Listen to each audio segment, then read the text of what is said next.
Welcome, ladies and gentlemen, to 2022, and Donspektor, of course, greets you with another IEM review. And today I have for you the HZSound Heart Mirror, an sub $50 IEM that kind of competes with the likes of the TK ZK Wave or something like the Tin Audio T2, or maybe even something like the Tin Audio T2 Plus, or all of the other T2s out there. And yes, in this review I'll be discussing what this IEM can, what it can't, and yeah, how it generally compares to its competition. For example, and I will be comparing it most of the time to the Wave, because yeah, when we look at the frequency response later on, you will see they have quite a bit in common. So yeah. With this out of the way, let's get started with packaging and accessories. And yes, this is the packaging. It is pretty thick, pretty sturdy, and yeah, I want to say like not minimalistic, but yeah, standard for what you expect from an IEM. It even has this neat little flop where you can just pull it out.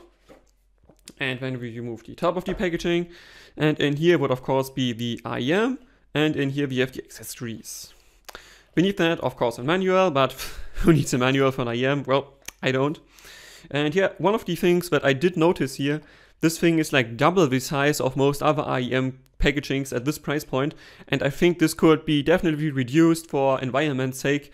Just remove this flop, put it all in here, and then you will be fine. Because when we talk about accessories, this carrying case, ladies and gentlemen, is really nice. It is very, very sturdy. Like, this is like applying a good amount of force here, and it like barely reacts to anything. It also has this nice flap here, so you can put it on things. The zipper, I get it because of a microphone,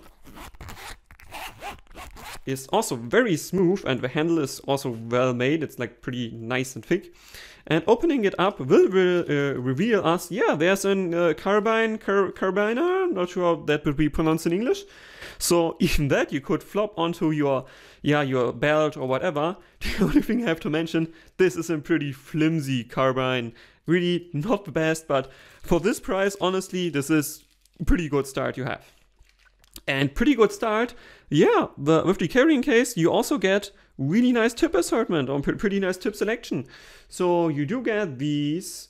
I'm not sure for who makes these, but from my experience, these are really nice silicone tips. They are really pliable, like really, really soft and pliable.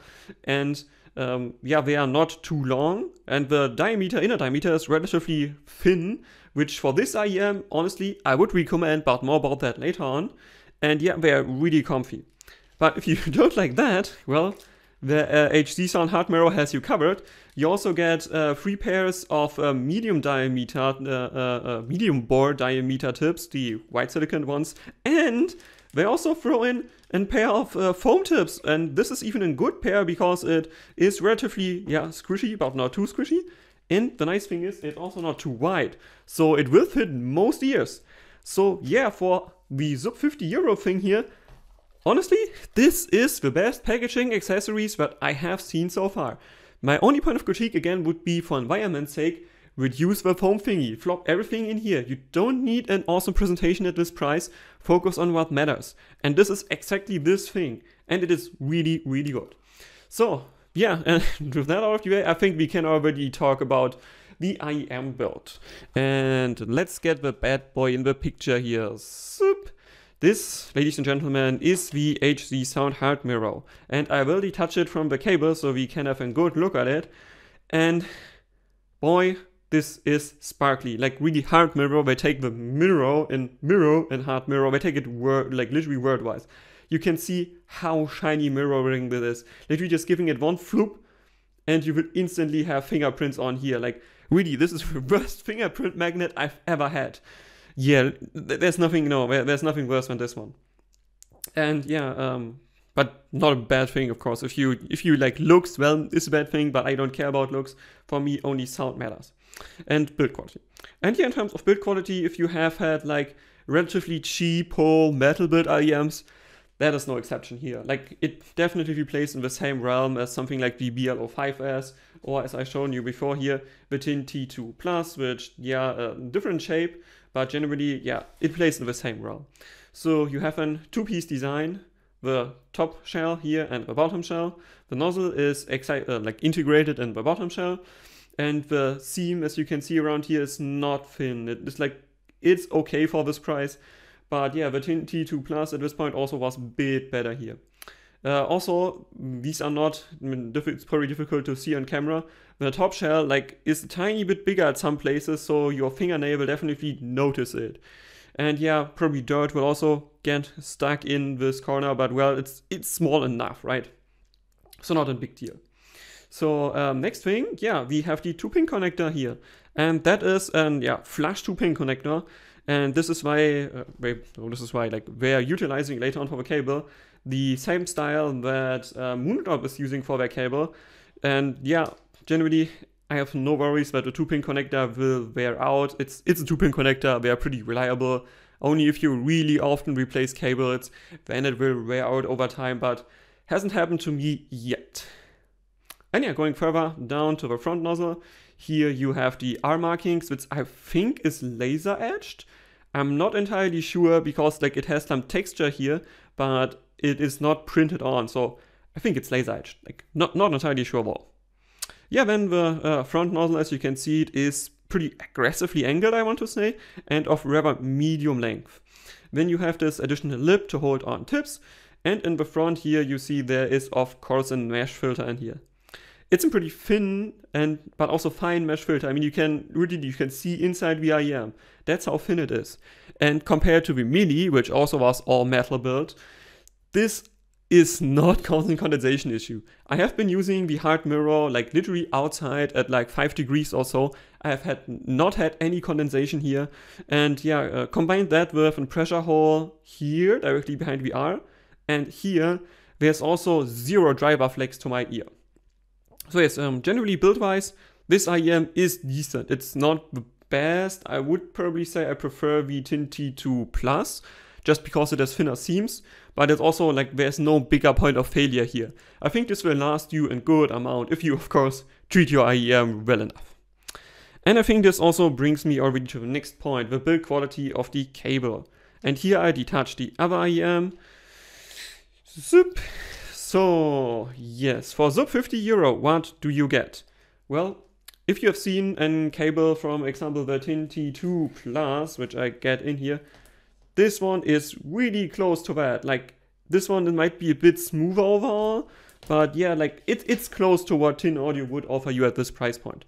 So first you have, this is 4 cores, and what they do right, ladies and gentlemen, strain release, and actually it's a working one. Wow, how can that happen? What is R&D doing here? Exactly the right thing. And that combined with the 90-degree angle plug, with again the mirror finish aluminium style, which my camera struggles to get a sharp picture well. But yeah, generally the bottom tip here is pretty nice, you can handle it pretty well. And yeah, strain release will probably help a bit for the longevity of the cable. And then a bit going further up, the cable itself, 4 cores, of the, I want to say, medium thickish kind. So for this price, it's honestly a pretty sturdy endeavor. And also smoothness, as you can see, if you just smooth it out a bit, it's totally fine. I've had much worse cables for expensive IEMs than this one. It could be maybe a tad smoother here, but generally if you just try to crumple it up like this and then flop it down, smooths out pretty nice. So yeah, generally I do like what the bottom part of this cable is doing. It's thick enough, it's smooth enough, and when you come up here to the splitter, again this mirror finish thing, and yeah, we have a chin slider here that unfortunately is sliding pretty quick, it will not stay in place as well as other chin sliders, but I think if you are careful it could get the job done, maybe. And yeah, then go further up, after the chin slider we have the 2 cores here, and unfortunately those 2 cores are much thinner than the one below it. So this thing feels a bit, a bit brittle, or I don't want to say cheap, because they're definitely worse cable when we just get the TK-ZK wave in the picture. Yeah, that is still more tangly, and you can see the difference, that is quite a bit thinner here. So generally for the price of sub 50, this is a totally fine cable. Even if you go all the way to the top, you have an just pretty thin rubberization here in a big loop. So that's decently chosen. I prefer it to be, if it is like, if you already have a thin rubberization, make the loop a bit smaller, because this thing will probably like wrap around, not wrap around, but like wiggle around the ear somewhere behind. Yeah. And yeah, when we come to the connector, as said, this is like the Moondrop style 2-pin connector, so for flush IEMs or recessed IEMs. So you could probably use this cable on all other IEMs with 2-pin, just because it is, yeah, so thin, and yeah, like the connector just works. So yeah, then we talked about the build quality. Then next section, let's talk about comfort. And here I already have a small announcement to make, because I will be updating my review style a tiny bit to just give the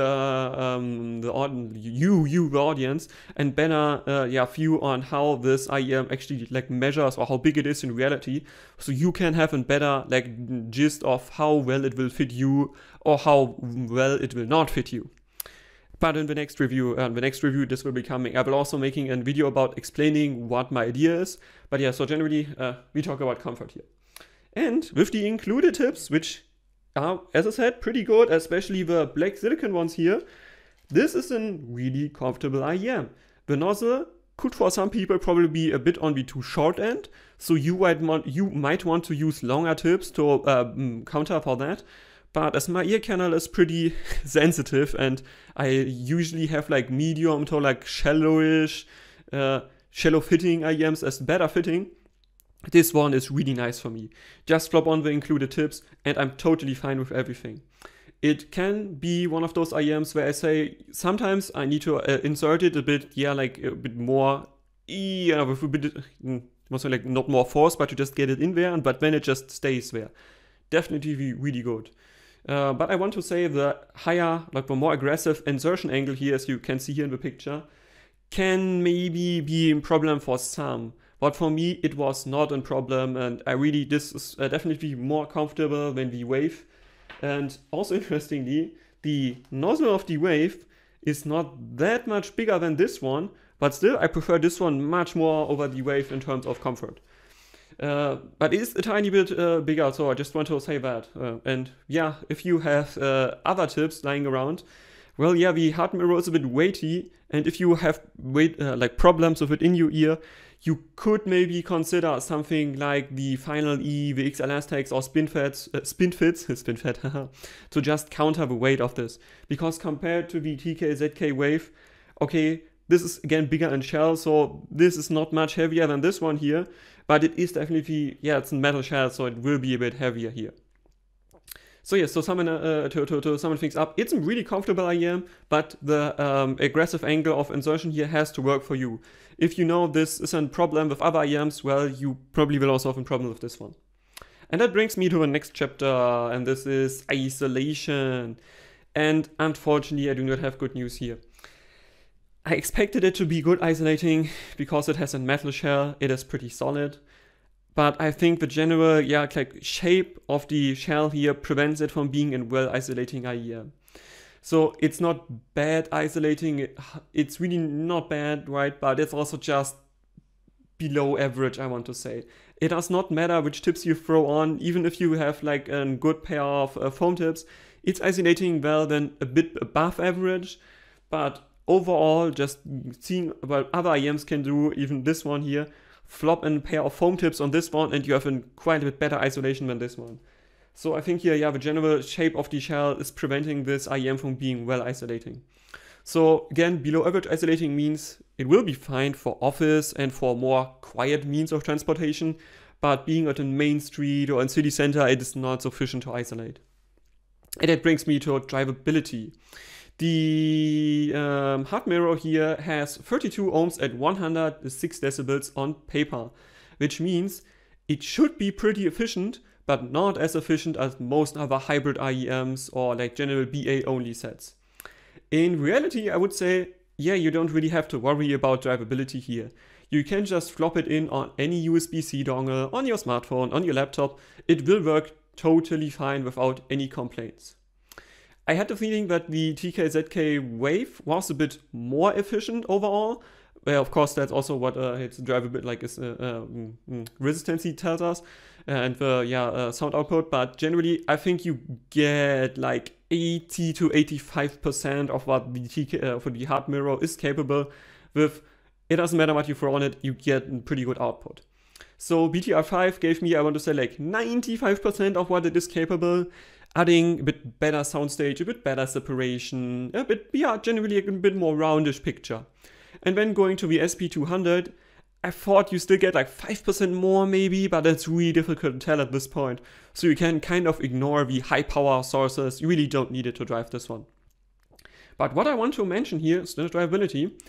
The HZSound Heart Mirror does work really well on tubes or hybrid tubes. I'm using the X-Duo MT602, and that has, of course, much too much power, but if I just like lower the volume on my DAC, I can get it to a good level where I don't have too much background noise here. And with that, I do really like the Heart Mirror just in terms of sound on tubes. It just adds a bit of additional warmth, a bit of a better soundstage and more bass to it, which later on when we talk about it is, in my opinion, a bit needed. And yeah, it just brings out the additional, like, tiny bit of warmth for the vocals, which just makes it just more enjoying. And yeah, this is not don't imagine it to be like an HD 600 level of, yeah, you need to have tubes to unlock the full potential. It's not that. You get like really a good sound without tubes, but if you have hybrid tubes lying around or tubes, give it a shot. This is definitely improving in my opinion. And that already brings me to the sound. And yes, I will be throwing on the graph now between the HZSound Heart Mirror here and, as I already compared before, the TK-ZK Wave. And if you look at the graph, which I will hopefully be throwing on now, you can see these are pretty damn similar. Of course, the wave adds a bit more of bass energy, and yeah, like its treble representation is just different enough, but the general idea of having, yeah, like the like 3 or 4 different peaks is pretty similar here. And the Heart Mirror, I think, just does it a tiny bit better. So, like giving here your conclusion, it is in bright IEM with just a tad more below, above what I would call completely neutral bass, but in reality it just is pretty bright IEM, case in point. And that also brings me already to the treble representation. And again, I want to tell you, like the graph that you are seeing here, right, it has been done with an IEC 711 coupler, and after 10K is no longer really reliable. But I can tell you from what I see here, the peak a bit before like 10K with the Heart Mirror here is probably rare, but I haven't noticed it as like a big downside here. The peak with the wave after 10K or like something around this region is definitely more annoying to me than the about like 9.5K peak here. And yeah, this means you do get a pretty forward treble representation, yeah, with an extension that is fine, like it's definitely not bad at all, but yeah, with the additional peak, with the wave after that, somewhere, I think the wave will have the upper hand in terms of, yeah, treble extension, just because the BA does that a bit better than the dynamic here. But generally, I think the upper treble representation with the Heart Mirror would be preferred to me. And yeah, again, let me just tell my personal preference. I don't mind the peak at 9.5K, which is definitively noticeable and can create some cymbals or very high-pitched guitar notes. It can make them a bit too much. And yes, this isn't really like subjective thing, right? But let me just say, for my genres, which is mostly new metal, classic metal, synthwave, fusion jazz, and some soundtracks, it did totally fine here. I just want to tell you like one example or a few examples where I definitely can tell you the 9.5K peak is noticeable, like in a negative way. This would be EMP Blast or Caged Bird from Eli Arson. Those are synthwave tracks with a rather spicy treble, and here it just gets too much. And yeah, this is like a pretty, I want to say, because the track itself is spicy, right? But if you have something that has the more spice treble, this is probably too much for you, and you want to EQ down around like 9 to 9.5K. Just give it like 3 dB minus or so, and then you will be fine.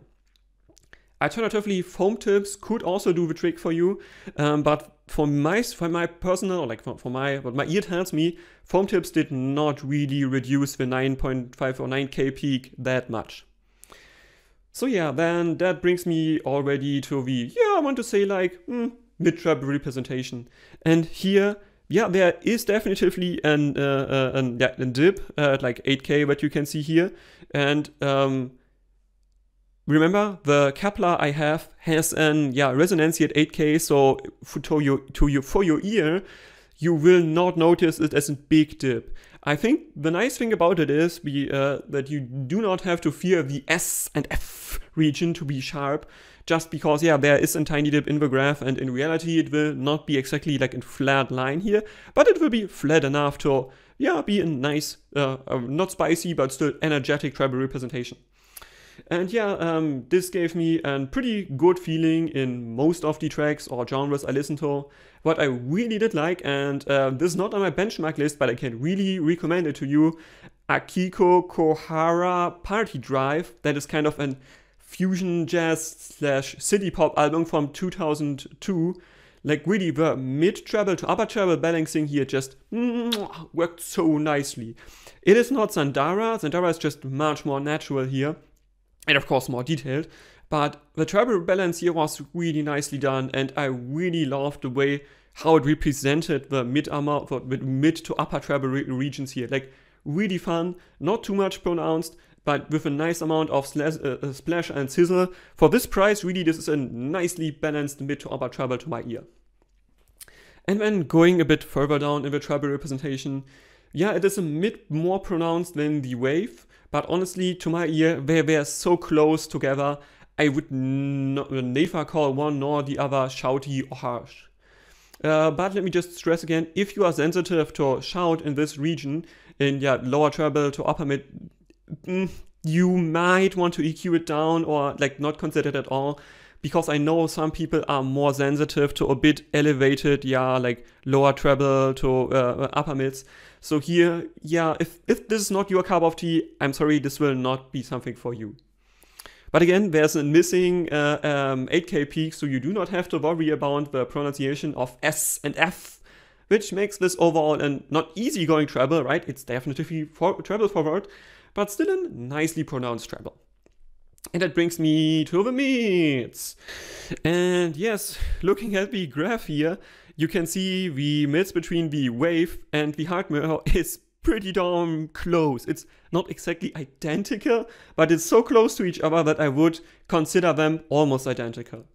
And adding just with the added tiny bit of additional energy in the upper mids and lower treble here, I think this the heart mirror manages is to literally deliver crystal clear female vocals. Like I can't even describe to you, I think I've never heard an IEM this cheap, but managed to have like female vocals to be this clear. Like it really, like when somebody can call IEMs, oh, this is pretty clear. No. Around 50-ish IEMs, this one is the clearest female vocals I've heard so far. And I'm not entirely sure at the maybe like sub 200 segment, you might find other IEMs that are this clear without being shouty. But no, this one is just great. It clearly surpasses the Wave, the Mini, the Tinti 2 Plus, and the Tinti 2 Evo. Yeah, okay, of course, we don't talk about the Evo. Evo is... we never talk about the Evo here. But again, if forward, upper mids, and lower treble are not your thing, right? This is not your IEM. I just want to tell you that for my genres, and whenever I had female vocals, it worked perfectly fine and gave me a really nice pronunciation of those vocals there. And that brings me to the mids. And yes, because the mids are pretty damn neutral with just a treble boost, mids also have a nice tonality to them. I would even call them pretty natural with a good balance. But overall, they take a bit of an, I want to say, step back, just a tiny step back compared to the, upper mids and female vocals. It's still really good, and you don't have to worry about the balancing being skewed in any way. So even for live tracks, for example, I noted here, All Within My Hands from Metallica's S&M2, it just worked, like, don't want to say flawless, because it might be a tad too bright for some, but overall I really enjoyed it, and even the higher complexity of this live track with like orchestral stuff, the Heart Mirror just managed it just fine. And yeah, not, I think, as I said, not the main highlight, the mid-mids, but still really good, and you don't have to worry about anything here. Which then, yeah, brings me to the lower mids. And I would say, yeah, lower mids is also, they still have a good clarity to them, and they overall still sound nice, but they just lack the panache, you know, like panache. The Wave had just better lower mids in my opinion. And yeah, the Wave does come up for the bass region there a bit more, but generally, yeah, my preference for lower mids would be Wave over Heart Mirror here. It is fine, don't get me wrong, but without the tubes, I think lower mids are not a strong point here. And that brings me to the bass region, and well, most IEMs at this price point have bigger difficulties, and I have to tell you, the bass here is not good. It starts with the upper bass, which is really like unremarkable. I don't want to call it mushy, but this thing is not fun. It lacks warmth, and like, of course, yeah, when it lacks fun, it also lacks warmth. That's almost identical. But I also really think that it does lack a kind of organic representation. It's difficult to describe. It does not sound really organic in the bass region to me. Like at some point, I feel you do have a good upper bass region. For example, After We Rain. Yeah, that's also a fusion jazz track, but that has just a very specific bass guitar strings to it. That is definitely feeling organic enough. But if you have more like really when I read a bass line, it just doesn't work with the Heart Mirror here. I did notice, I would describe the bass here as puffy and lifeless. Yes, it does have a kind of clarity to them, but honestly, there's no real texture going on here. And whenever I listen to bass tracks here, I had the feeling, well, maybe they should have added a second dynamic to counter the really not bass capabilities this one has. So in practice, give you a fusion a synthwave track here from Skeletons in the Attic from Dance with the Dead. There's a bass drop at the beginning, and the bass line later on, of course. Really, you don't get much of the drop here, and also the texture later on, it just isn't good. Even the speed, I want to say there, I said, you know, like some other IEMs, they at least had speed, like the T2 Evo. I could have seen it had texture and speed going on. This one is just not there. Like there's no texture, nor is there speed. And really, it's not great. And even when we go down from the mid bass, which I would describe less like puffy or mushy, to the sub bass, no, sorry, it ain't great here, ain't great. Yeah, according to a graph, you can see it extending, I hope I bring the graph up now, all the way to the sub bass. In reality, just not there. Other over ears that have like a really flat graph, for example, the Sandara, they have sub bass. This one just doesn't.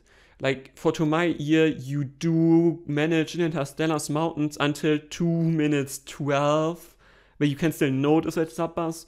At 2 minutes 13, if you crank up the volume, there's still something, but really it just ain't good. Like really, sub bass texture is almost zero. And that brings me to the next chapter. Soundstage, layering, and imaging.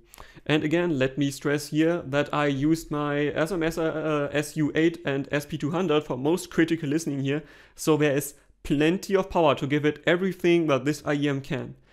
But this doesn't improve much, because the soundstage is definitively below average. The Wave here definitely has a good amount more soundstage, and I think also, yeah, this is true for width and height. So where other IEMs maybe have more height when they have width, both here is pretty like condensed and on the smaller size. Going to tubes here does improve on that, and I think on the MT602 you definitely do have a better soundstage there. And yeah, this also I think is true for imaging. I prefer the imaging with the Heart Mirror with the MT602, but generally I think imaging wise it's fine. It's not great. Definitely there are better imaging IEMs at this price point out there. But yeah, with additional stage size, you also can benefit, I think, from the better imaging, like from the okayish imaging here. So yeah, when we come to layering, and it's yeah, cheap IEM. It has 3 layers. It's the central, left and right. That's it. You don't get much more. Very occasionally you might get a far outside layer in quotes, but very occasionally only. I cannot give you a song here because one of those things where I just listen to my whole library. Sometimes I notice it when I don't take a note because I also have to do other stuff while listening to it. But really, it's just a tree blob, right? Yeah, and that brings me to separation and dynamics. And well, I'm sorry here, the Heart Mirror falls a bit short here as well, especially compared to the Wave.